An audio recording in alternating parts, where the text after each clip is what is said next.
Cadw Mi Gei gan Dr Eiddwen Jones. Rhofo yn dy gadw mi gei. Dyma beth oedd ni y plant yn ei glywed gan ein rhieni pe byddem yn ddigon ffodus i gael hanner coron gan berthynas caredig. Be yn union oedd ystyr y Cadw Mi Gei? Yn ôl bob sôn, cynilo arian ar gyfer y dyfodol pan oedd arian yn brin. Ond credaf bod yna ystyr gwahanol i'r dywediad hefyd.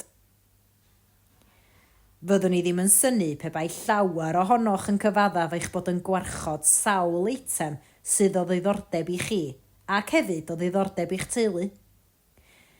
Os ydy'r eitem yn cael ei warchod neu wedi cael ei gadw yn iawn, yna mi fydd o ddiddordeb a'i stori wedi pasio o genhedlaeth i genhedlaeth o fewn eich teulu. Cadwch o, ac fe gewch y pleser o'i fwynhau. Dwi am sôn am 2 o drefnyn sydd wedi ei cadw ac wedi ei pasio ymlaen yma yn fy nghartref i yn Abergele. Yr hyn dwi am wneud ydy canolbwyntio ar ei stori. Y cyntaf ydy cwpwrdd cornel wedi wneud gan Thomas Rickett o Lanwddyn, Sir Drefaldwyn.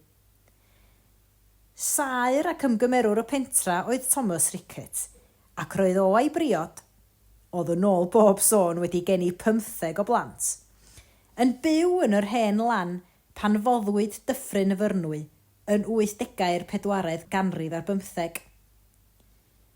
Yn ogystal â'r hen lan, gorchuddiwyd y ffermydd, ysgol y pentref, y tafarndai, yr eglwys a'r capeli gan y dŵr. Doedd y pentrefwyr ddim yn sicr beth oedd yn digwydd ac nid oedd sôn am broses o unrhyw fath. I'r tirfeiddianwr, gwerthu'r tir mwyn cael dŵr i Lerpwl oedd yn bwysig. Maes o law symudwyd y pentrefwyr i bentref newydd. Beth oedd fy nghysylltiad â Thomas Rickett a'i briod?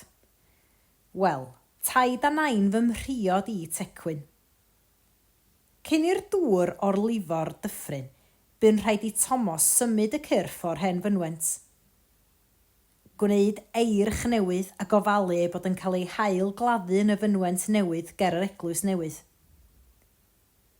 Beth am y cwpwrdd cornel sydd yn dal yn y teulu?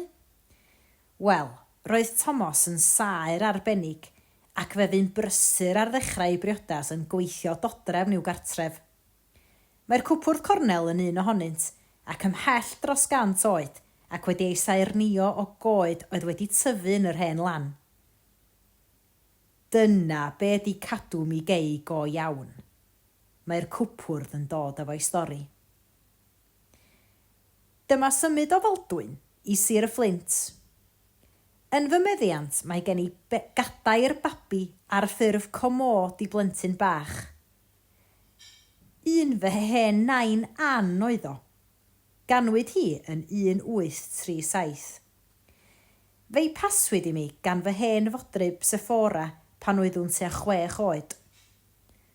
Bu'n rhan o fy chwarae i, chwarae fy merch Llio, a chwarae fy wyres siriol. Mae o'n fach ac yn dwt. Weithiau mae fy llys wyr yn eistedd arno erbyn heddiw, ac mae o'n dal ddigon bach i eistedd yn gyfforddus. Mae nhw i gyd wedi cael yr hen stori am y gadair fach. Mae'n ddyletswydd arnaf i'w dweud. Oes gen i chi Cadw Mi Gei i'w fwynhau? Ewch i chwilio.